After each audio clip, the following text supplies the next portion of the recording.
I know you're thousands waiting for this video, but I had crown virus and I collected firewood and I was depressed. Probably thanks to my wife, as she does exist only in my imagination, and that makes me a bit sad, so I delayed to make this video. Unlike my wife, God exists in the real world, and unlike Vatinth, God has scientific support that does not rely on bribery. And thus, here we have it, ladies and gentlemen. Does God exist? Second episode, scientific support.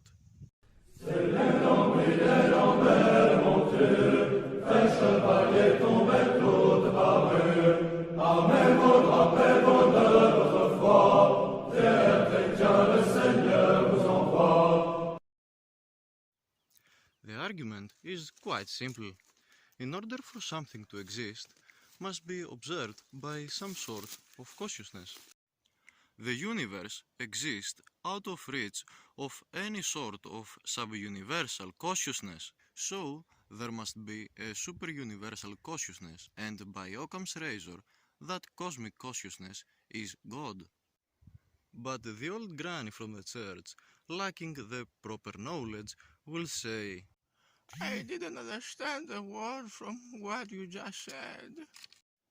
And the word became flesh for all of us, even for the plebs. So I'm going to explain step by step what I just said. Let's say there's an electron that could exist in 4 different quantum states, with a different probability assigned to each one of those states. If we conduct a measurement regarding the position of the electron, there's a 40% probability of finding it in the state He1. 30% is state He2, 20% in state He3, and 10% in the state He4. In which state will the electron exist after the measurement is up to chance, and there's no way of predicting it. The wave function that describes the electron is written as the sum of all different quantum states. When we don't observe the electron, it exists in all of its possible quantum states simultaneously. The status when the electron exists in multiple quantum states at the same time is called superposition. Particles can exist in multiple positions, have multiple velocities, or have multiple energies. All this fuzz could be minimized if we were able to observe the electron in superposition.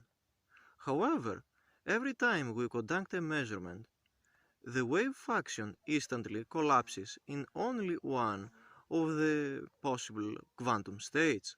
So, how do we know the electron is in superposition at the first place when we can't observe superposition? We suspect superposition because we can observe the results of its existence. For example, in the double-slit experiment, the wave function of the electron is the superposition of its 2 possible states, the first slit and the second slit. As the electron, when we don't observe it, goes through both of the slits simultaneously, the wave function interferes with itself, resulting into an interference pattern appearing on the screen, similarly to a wave. When we do observe the electron though, it exists in only one state slit at a time, resulting into an image of 2 columns, similarly to how particles work. And thus we come to the thought experiment of Erwin Schrödinger. Let's say we put a cat into a box with a device which on trigger will kill the cat. The trigger mechanism relies on the decay of a radioactive source which has probability of 50% to decay on the next hour and 50% not to. So, as radioactive decay is a probabilistic quantum event, until we open the box and observe, The cat exists in a superposition of being dead and alive in the same time. Well, at that point, you say, well, that's nonsense. That's preposterous. How can you be both dead and alive simultaneously? If I, a human being, looks at the cat, I am conscious. Therefore, consciousness determines existence. At that point, Einstein went ballistic and said, what? You're saying that the fact that you are a conscious being determines the fact that the cat is alive? Answer is yes. And Wigner made one more step. And that is, how do I know I'm alive? You see, the cat and me, we're part of the same universe. If I don't know the cat is alive or dead, I could also be dead at the same time and not even know it. So who determines that I'm alive? Well, Wigner's friend looks at me, I look at the cat, and we exist. But then who looks at Wigner's friend? And there's an infinite chain of people looking at people, until finally you hit cosmic consciousness. Some consciousness that's ethereal, that envelops the universe, which looks at us and says, aha, the cat is alive. Cosmic consciousness means a super-universal conscious being, not necessarily God. There are many theories and hypotheses trying to explain cosmic consciousness and how our reality is not real, but none of them is accepted widely by science community. Many theories saying that our world is a simulation or our universe is quantum computer. It doesn't really matter which one is true or if any of them is true.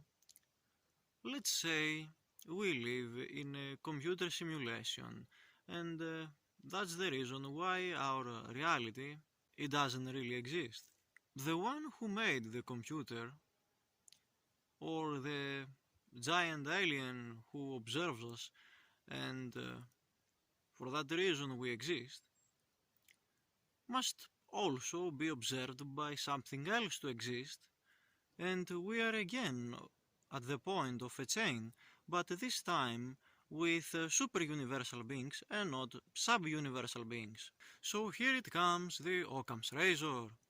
Anything that is not necessary for our hypothesis to stand is just removed, and thus we remove the part of the chain with the super-universal beings and we keep only the end of the whole chain.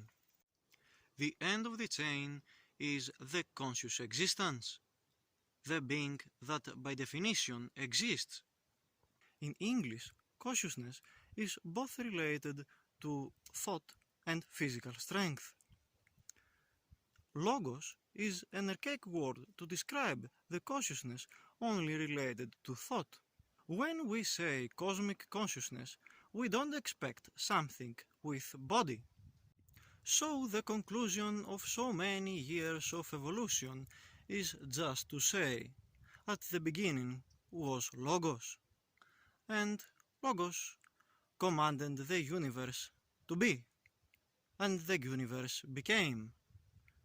Otherwise, the universe couldn't exist.